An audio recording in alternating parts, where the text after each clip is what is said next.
Welcome to the High Level Wife Podcast. This is a space for Christian wives who love God, want their marriage healed, and are done performing, fixing, striving, or trying to control their way to change.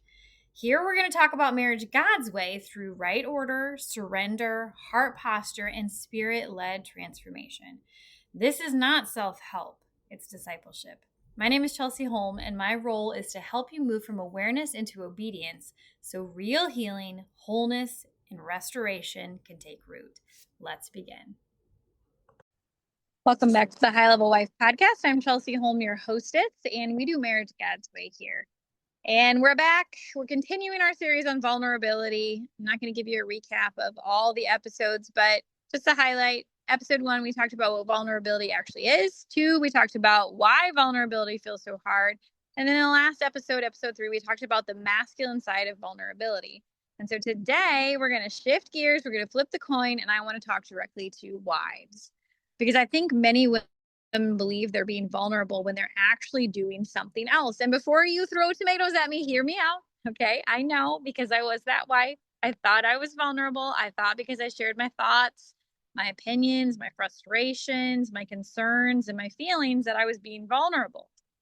But looking back, I realized much of what I called vulnerability was actually explanation or processing or venting or trying to get my husband to understand. And while none of those things are inherently wrong, they aren't always vulnerability. And so if you remembered what we learned in episode 1, vulnerability is not sharing everything. Vulnerability is revealing what is true. And I think women can become masters at talking around what is true without actually saying it. Oh my gosh, think of the last time your husband asked you, where do you want to go to eat? Now, a high-level husband is going to say, hey, I know this is your favorite place. I made reservations. We're leaving at this time. Next level, I already got your outfit laid out. Awesome. Right, okay. But maybe your husband isn't there yet. And so your husband asks you, where would you like to eat for dinner?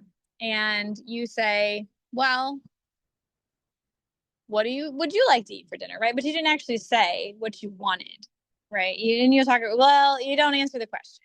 Well, I could do sushi or I could do Tex-Mex. Okay, you're still not answering the question, right? Like we're masters at talking around what is true without actually saying it. We're masters at talking around what we actually want without actually asking for it.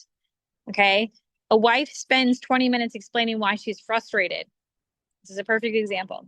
The schedule, kids, house, mental load, laundry, dishes, overwhelm. And the husband is listening, thinking, what do you actually need, right? Because husbands are fixers by nature. They want to be able to solve the problem for us, okay? Meanwhile, underneath all the words is one sentence she never said. I feel alone, or I feel overwhelmed, or I need help, or I need reassurance, or I miss you. Do you see the difference? One is information. The other is revelation, and revelation is vulnerability. I remember a season in my own marriage where I wanted more emotional connection. I wanted more intimacy. I wanted to feel close to my husband, and I was responding to his desire for more intimacy. All right.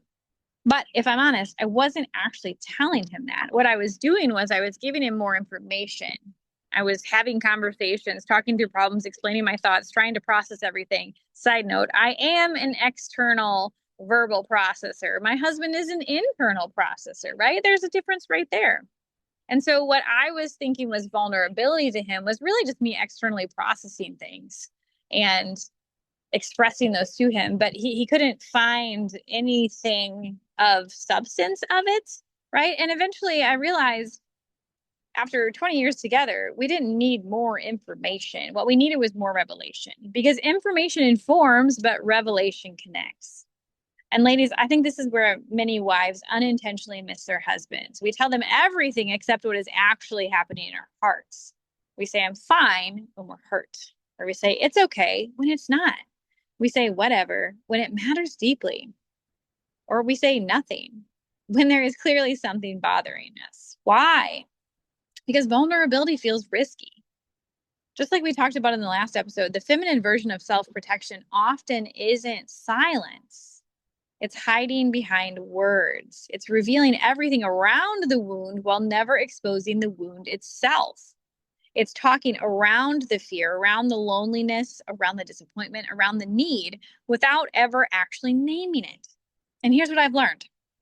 Most husbands are not nearly as confused as we think they are. They're often just trying to find the actual issue underneath all the details. They're asking, what is she really saying? What does she actually need? What is going on beneath all of this?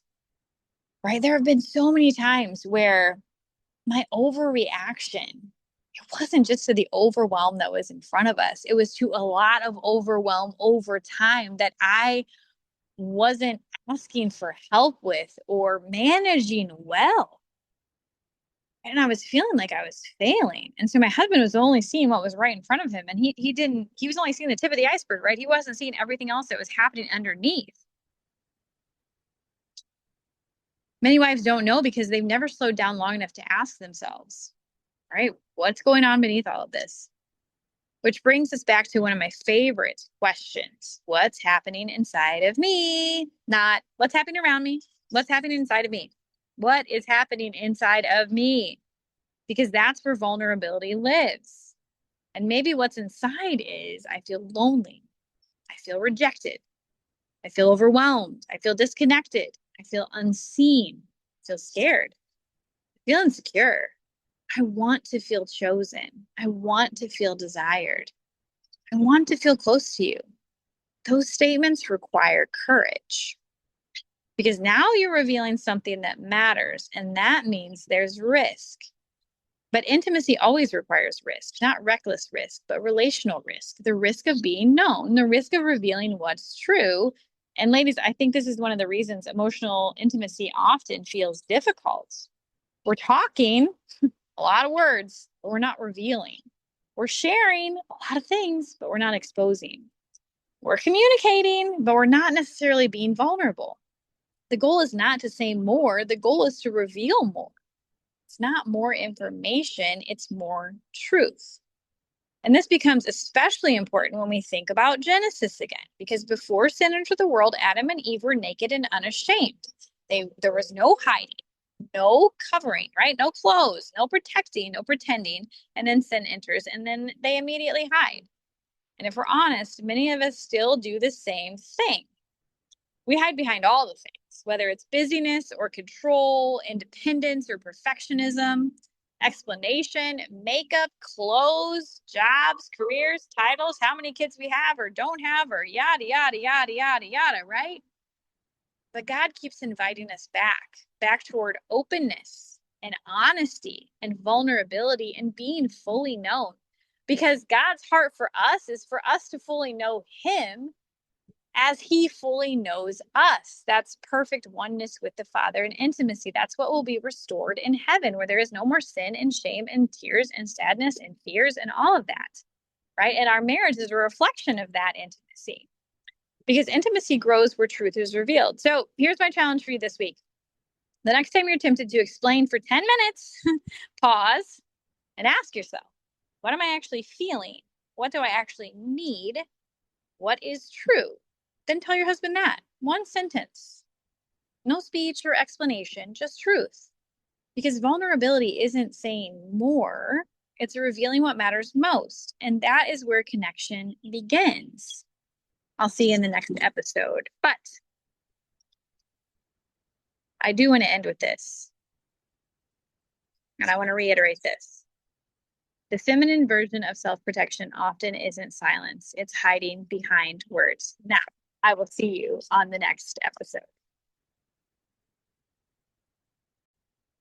That was an awesome episode. If you want to go deeper and you really want someone to walk alongside you and to do it in community, then go join High Level Wife. And if you love this episode and it hit something deep within you, or you had that big aha moment, then share it with a friend.